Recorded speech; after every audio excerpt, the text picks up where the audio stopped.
Semuanya, perkenalkan nama saya Lydia Jessica, NIM 182177037. Nah, pada video-video sebelumnya telah dijelaskan tahapan yang harus dilakukan dalam melakukan arsitektur enterprise mulai dari tahap preliminary hingga fase D. Nah, bagaimana cara implementasinya? Untuk itu, kami melakukan analisis enterprise dari suatu factory outlet, yaitu Merdeka Arcade Factory Outlet yang terdapat di Bandung. Nah, analisis enterprise ini kami lakukan berkelompok, dan kelompok saya terdiri atas 6 orang, yaitu ada Devin, Syahrudin, Randi, William Halim, Diki, dan saya sendiri. Nah, Merdeka Arcade Factory Outlet ini terletak pada Jalan Merdeka nomor 35 di Kota Bandung. Nah, visi dari Factory Outlet ini adalah untuk menjadi salah satu factory outlet terbaik di Kota Bandung. Dengan misinya ada 2, yaitu menyediakan kebutuhan fashion berkualitas dengan harga yang terjangkau untuk masyarakat Bandung, dan untuk meningkatkan kesejahteraan seluruh pihak yang terlibat dalam usaha factory outlet. Nah, berikut adalah struktur organisasi dari Merdeka Arcade Factory Outlet ini. Dengan posisi tertinggi adalah Head of Store, yang dibantu dengan admin dan supervisor 1 dan supervisor 2. Masing-masing supervisor memegang 2 sales coordinator, yaitu supervisor 1 memegang sales coordinator yang memegang kategori baju men dan ladies.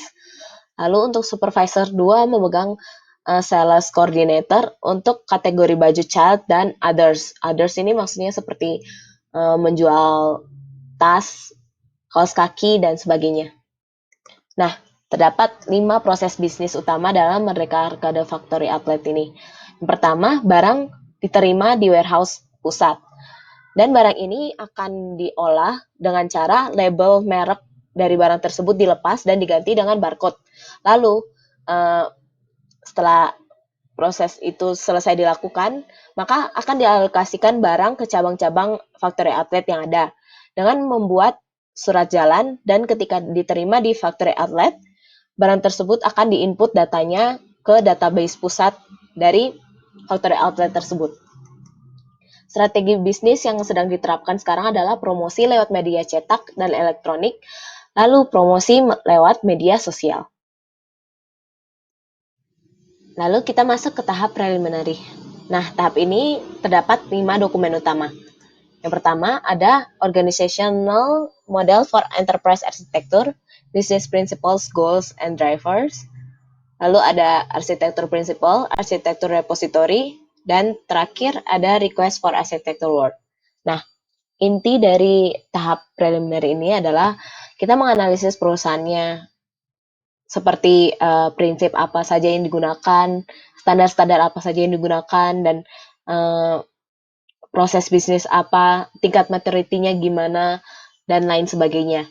Nah, pada tahap ini ada 2 hal yang penting, yaitu yang pertama, pada dokumen Organizational Model for Enterprise Architecture, pada bagian scope, itu menjelaskan ada 3, yaitu ada klasifikasi core, maksudnya adalah pada penerapan arsitektur enterprise ini, aspek mana yang paling merasakan dampaknya. Nah, pada bagian ini, pihak yang paling terkena dampaknya adalah pekerja di FO Merdeka. Dampaknya adalah memperbaiki tatanan produk dan mempelajari cara menggunakan sistem baru yang akan nanti diterapkan. Lalu ada klasifikasi soft, yaitu bagian internal juga yang berdampak, tapi tidak terlalu merasakan dampaknya secara langsung, yaitu pada pihak pemilik FO Merdeka. Dengan dampaknya adalah mengimplementasikan sistem di setiap cabang factory outlet yang dimilikinya. Karena ya tentu saja setiap cabang harus memiliki sistem yang sama, bukan? Lalu untuk klasifikasi extended, itu maksudnya pihak luar yang merasakan dampak dari arsitektur enterprise ini.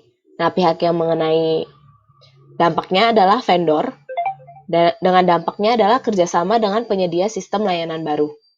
Lalu ada bagian yang penting lainnya, yaitu RACI chart, di mana dari proses bisnis yang ada, dilakukan breakdown aktivitas-aktivitas yang ada dalam perusahaan, lalu kami membagikan responsible, accountable, consulted, dan informed pada pihak-pihak yang bersangkutan dalam perusahaan factory outlet tersebut. Nah, sekarang kita akan masuk ke fase A, yaitu arsitektur vision. Pada fase ini terdapat 4 dokumen, yaitu arsitektur vision, communication plan, capability assessment, dan statement of architecture work. Pada fase ini, intinya adalah untuk menganalisis arsitektur yang sedang diterapkan oleh perusahaan dan arsitektur target yang akan dicapai perusahaan. Dan pada tahap ini juga dilakukan planning seperti communication plan dan capability assessment untuk menilai capability yang sekarang ada dan apa yang ingin dicapai. Dan yang terakhir adalah pengesahan pengerjaan arsitektur. Nah, berikut adalah bagan-bagan yang penting dan akan dibahas pada video ini. Nah, yang pertama, di capability assessment itu ada business capability assessment, ada 3 capability dari perusahaan, yaitu untuk innovation, problem, dan business process controls. Nah, untuk performance-nya masih berada pada level 2, dan untuk maturity levelnya berada pada level 2-3 untuk innovation, problemnya level 2, dan business process controls-nya level 2-4. Nah, berikut adalah IT capability assessment.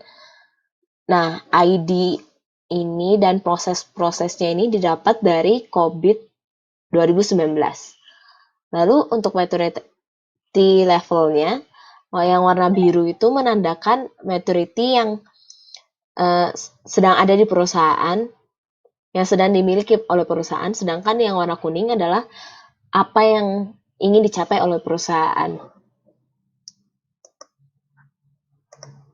Nah, dalam dokumen arsitektur vision ada problem description. Yang pertama ada stakeholder and their concerns. Ada 5 stakeholder, yaitu sponsor. Sponsor itu menginginkan keberhasilan proyek untuk membantu dalam mewujudkan visi, misi, dan goals dari factory outlet. Lalu untuk vendor, dengan keberhasilan proyek dan peningkatan penjualan, otomatis factory outlet akan menambahkan jumlah permintaan ke vendor sehingga menguntungkan mereka. Lalu untuk masyarakat, ini untuk mempermudah informasi dan pembelian produk factory outlet. Lalu untuk pemerintah, Merdeka Factory Outlet harus tetap mematuhi hukum-hukum yang berlaku. Dan untuk tenaga IT dalam pengerjaan proyek ini, mereka membutuhkan informasi-informasi terkait perusahaan dan apa yang ingin dikerjakan dalam arsitektur ini. Lalu ada issues or scenarios. Nah, ini ada 3, penentuan visi, itu supaya untuk memberikan fokus sehingga dapat meningkatkan efisiensi dan kinerja dalam proyek. Lalu untuk maintaining satisfaction, mempertahankan dan meningkatkan kepuasan pelanggan sehingga memberikan kesan dan membuat pelanggan ingin berkunjung kembali. Lalu untuk maintaining customer, dengan menjaga dan meningkatkan kualitas pelayanan, maka pelanggan akan merasakan nyaman dan akan lebih tertarik untuk kembali berbelanja. Lalu ada change drivers or opportunities. Dalam hal ini ada 3, yaitu yang pertama pemanfaatan sosial media sebagai sarana promosi. Jadi dengan semakin berkembangnya teknologi, otomatis kita harus mengubah cara approach supaya menyesuaikan dengan keadaan sekarang. Lalu yang kedua ada pemanfaatan modal dan sumber daya secara maksimal. Jadi dari modal dan sumber daya yang ada, kita harus memanfaatkan semaksimal mungkin supaya membuat factory outlet tersebut berkembang. Lalu yang ketiga ada pengembangan sistem pelatihan pegawai. Ya, dengan berkembangnya teknologi, otomatis kita harus merekrut pegawai-pegawai yang juga paham dengan teknologi atau melakukan pelatihan-pelatihan kepada pegawai untuk dapat menggunakan teknologi tersebut. Nah, ini ada arsitektur vision diagramnya. Ini bisnis objektifnya ada 3, meningkatkan produktivitas, meningkatkan kepuasan pelanggan, dan mempermudah pendataan. Dengan critical success faktornya adalah eksplorasi dan penerapan teknologi, lalu ada meningkatkan reliability, dan menerima kritik dan saran dari pelanggan. Dengan hasil akhir yang diekspektasikan adalah sistem baru berbasis teknologi di Merdeka Arcade Factory Outlet, lalu pelanggan lebih mudah mencari barang dan lebih percaya terhadap factory outlet, dan pendataan lebih mudah bagi pegawai. Nah, ini adalah detailed objektif dari yang sebelumnya adalah meningkatkan kecepatan input data dalam sistem, lalu peningkatan jumlah transaksi. Dapat dilihat di sini dengan meningkatnya kualitas layanan diharapkan jumlah transaksi meningkat sebanyak 100 transaksi atau lebih dalam 1 minggu. Dan yang terakhir ada peningkatan jumlah pelanggan datang. Dengan meningkatnya kualitas layanan, otomatis kita mengekspektasikan jumlah pelanggan semakin meningkat, yaitu sebanyak 100 orang atau lebih dalam 1 minggu. Sebelum masuk ke fase B, kita akan membahas dulu solusi yang ditawarkan. Jadi ada 5 solusi. Yang pertama adalah katalog offline. Jadi nanti akan dipasang mesin katalog di setiap pintu masuk. Jadi di Merdeka Factory Outlet ini ada 2 pintu masuk, yaitu yang berada di depan dan belakang, maka masing-masing akan dipasang 1. Lalu mesin katalog ini berfungsi untuk memudahkan pelanggan untuk mencari produk yang dia suka. Jadi ketika seorang pelanggan masuk dan udah tahu misalnya dia mau mencari baju warna pink ya, dia bisa menggunakan katalog ini untuk langsung berdasarkan kategorinya mencari baju yang berwarna pink. Berikut adalah komponen-komponen informasi yang terdapat pada katalog. Jadi ada nama barang, jenis barang, lokasi, stok, kategori, dan tentu saja ada harga barang. Lalu ada katalog online. Nah, katalog online ini juga sama seperti katalog offline, hanya saja melalui katalog online ini pelanggan bisa langsung membeli secara online.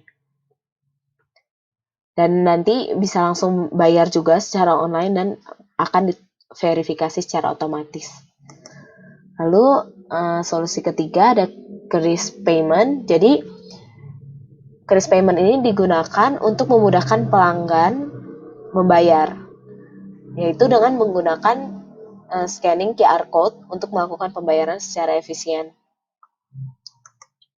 Lalu ada product bundling, di mana product bundling ini maksudnya memberikan potongan harga untuk baju-baju yang dibeli dalam bentuk paket.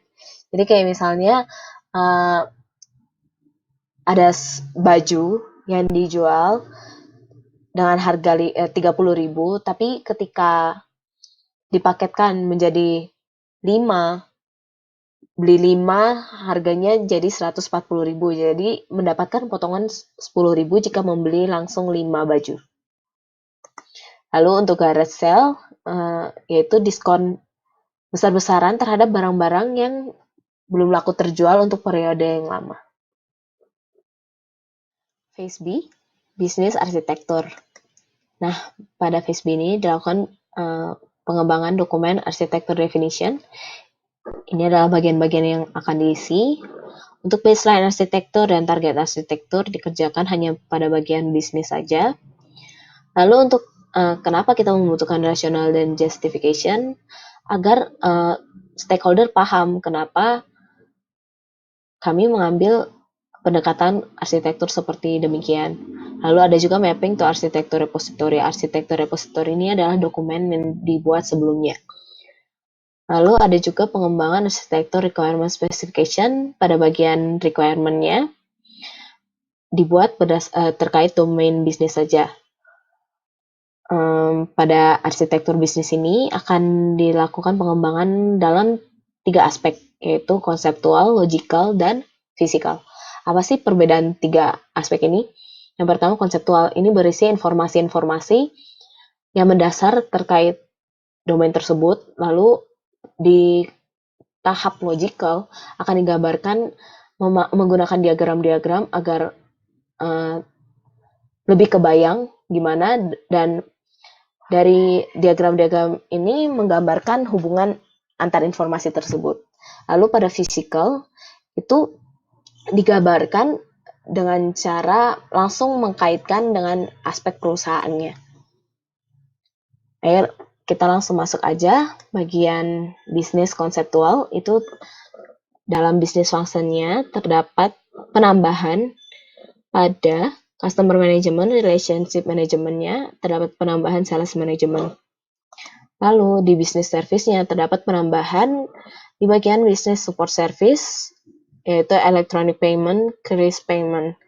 Lalu terdapat juga penambahan di marketing and strategy, terdapat sell dan family package sell.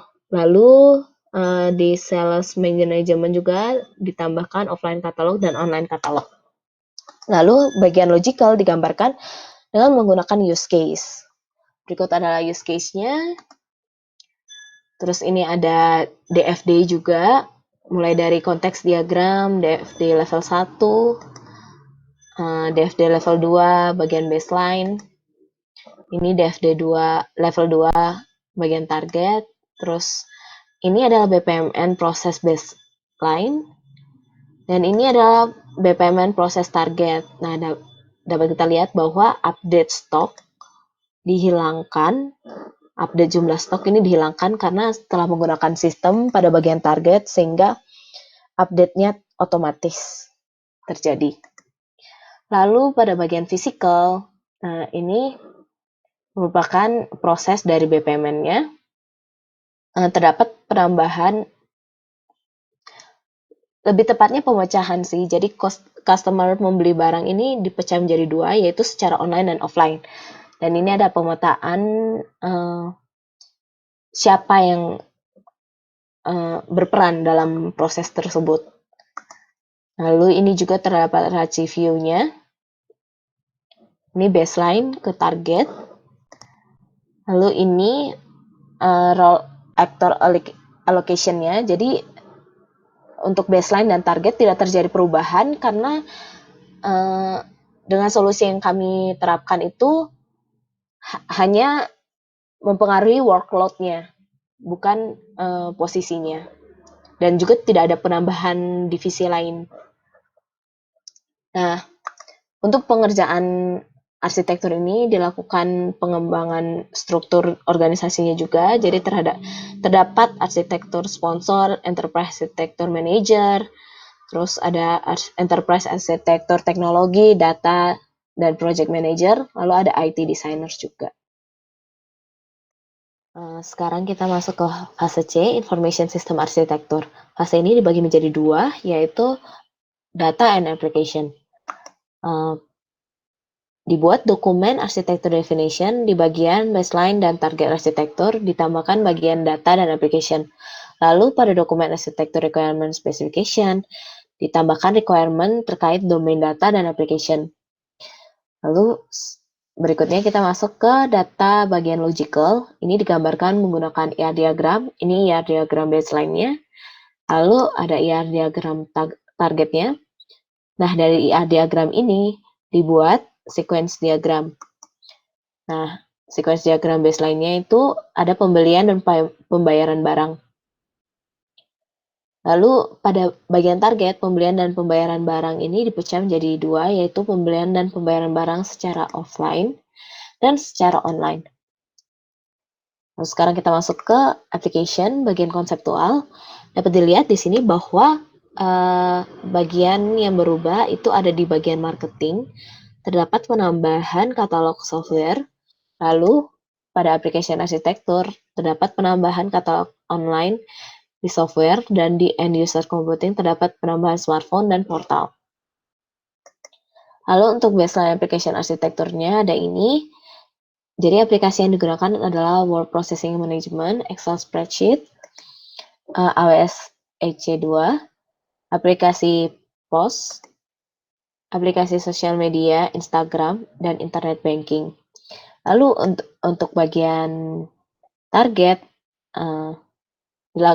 melakukan penambahan dua, yaitu online katalog dan offline katalog. Sekarang kita memasuki fase D, teknologi arsitektur. Ini merupakan fase terakhir dari pengembangan arsitektur enterprise ini. Dalam fase D ini dilakukan pengembangan dokumen arsitektur definition yang berisi baseline dan target arsitektur bagian teknologi, lalu ada gap analysis dan impact assessment. Lalu untuk pengembangan dokumen selanjutnya ada arsitektur requirement specification, di mana dilakukan penambahan requirement terkait domain teknologi, lalu ada bagian service contracts dan implementation. Lalu dilakukan juga pengembangan arsitektur roadmap. Sekarang kita akan masuk ke konseptual teknologi. Dapat dilihat di sini bahwa ada penambahan pada bagian facility, yaitu produk katalog. Dan dari produk katalog ini dilakukan sistemnya menggunakan cloud storage dan networking. Lalu, ini merupakan baseline teknologi arsitektur. Physical infrastruktur yang digunakan adalah ada motherboard, ada CPU, ada memory, lalu ada GPU, ada hard disk, input mouse and keyboard, lalu ada router, network switch, dan Oracle database. Lalu pada bagian target ada masih tetap di baseline ini, ada AWS EC2 dan mesin pembayaran. Lalu pada bagian target ditambahkan juga QR payment machine dan mesin katalog. Nah, untuk security-nya, ini untuk baseline-nya dan ini untuk targetnya. Dilihat, ada penambahan yaitu pada bagian payment data protection untuk online payment dan kris. Lalu ini merupakan gap analisisnya. Dapat dilihat bahwa untuk sistem pembayaran dapat penambahan alternatif pembayaran yaitu melalui kris, lalu pemesanan dan promosi, dilakukan pengembangan melalui penggunaan media sosial untuk promosi, lalu untuk rekrutmen dan pelatihan pegawai, dilakukan pengembangan sistem pelatihan supaya dapat beradaptasi dengan perkembangan teknologi yang telah diterapkan. Lalu untuk unit arsitekturnya ada pembuatan katalog dan penambahan paket penjualan dan sales. Sekarang kita masuk ke arsitektur roadmap. Ini adalah list project yang dilakukan. Ini adalah deskripsinya. Lalu keterkaitan antar proyek adalah untuk katalog online dan offline menggunakan database yang sama. Lalu untuk kris tidak ada. Lalu untuk product bundling dan garage sale, data yang diberlakukan ini juga dimasukkan ke database. Nah, ini berikut cost estimation dari setiap proyek. Ini kenapa ada Rp0? Ini dikarenakan pengerjaan proyek menggunakan resources yang telah ada di perusahaan sehingga tidak perlu menggunakan atau mengeluarkan biaya tambahan lainnya. Lalu ini adalah objektifnya. Jadi deliverable setiap dari project adalah ini semua. Lalu terdapat benefit dari tiap proyek. Jadi inti dari manfaat katalog offline atau online itu untuk memudahkan pencarian produk yang diinginkan oleh pelanggan. Dan selain itu untuk katalog online itu untuk memudahkan pelanggan untuk melakukan transaksi dengan menyediakan layanan belanja online. Lalu untuk pembayaran kris untuk mempermudah pelanggan dalam melakukan pembayaran dengan menggunakan QR code yang telah menerapkan standar nasional kris. Lalu untuk produk bundling itu menyediakan pembelian dalam bentuk paket sehingga menarik pelanggan untuk membeli produk dalam jumlah yang besar. Lalu untuk garage sale itu untuk memberikan potongan harga pada produk-produk tertentu agar cepat terjual. Nah, ini prioritas dalam pengerjaannya. Untuk pembayaran kris kenapa tinggi? Karena pembayaran kris mudah diimplementasikan. Lalu yang kedua yang paling penting adalah katalog offline dan garage sale. Sebelum itu yang paling penting adalah katalog online. Lalu yang paling terakhir adalah produk bundling karena dirasa tidak terlalu membawa dampak yang besar dan orang kurang tertarik untuk membeli barang dalam jumlah yang besar. Berikut adalah estimated cost details-nya. Sekarang kita akan masuk ke migration plan. Nah, proyek ini perencanaan implementasinya selama 14 minggu. Ya, ini karena prioritasnya paling tinggi tadi, sehingga online katalog dilakukan duluan, terus dilanjutkan dengan offline katalog karena menggunakan database yang sama. Lalu Kris juga tadi mudah untuk diimplementasikan sehingga pada week pertama udah dijalankan. Dan selanjutnya, ini adalah kriteria measurement of effectiveness of projects. Jadi ini adalah masing-masing CSF-nya. Intinya dari penggunaan atau penerapan proyek ini adalah untuk meningkatkan penjualan. Lalu untuk bagian garage sale ada tambahan lainnya yaitu untuk pengurangan stok lama. Dan KPI adalah total penjualan keseluruhan meningkat 10% dan total pengunjung meningkat 10%. Lalu kita masuk ke risk and issues. Ini adalah risk-nya ada 3, yaitu penghentian proyek secara sepihak dari sponsor, lalu ada keterlambatan pengerjaan suatu bagian proyek akibat kurangnya kompetensi tenaga IT sehingga menghambat pengerjaan lainnya, lalu ada hambatan dalam integrasi aplikasi yang dibuat dengan sistem yang sudah ada. Nah, ini adalah tingkat resikonya, ini yang berdampak paling besar, tapi kemungkinan terjadinya kecil, ini medium, ini juga tingkat terjadinya kecil, lalu ini yang mungkin terjadi.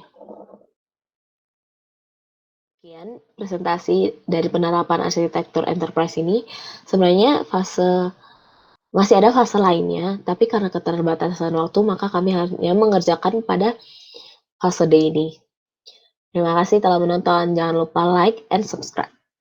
Dan juga komen.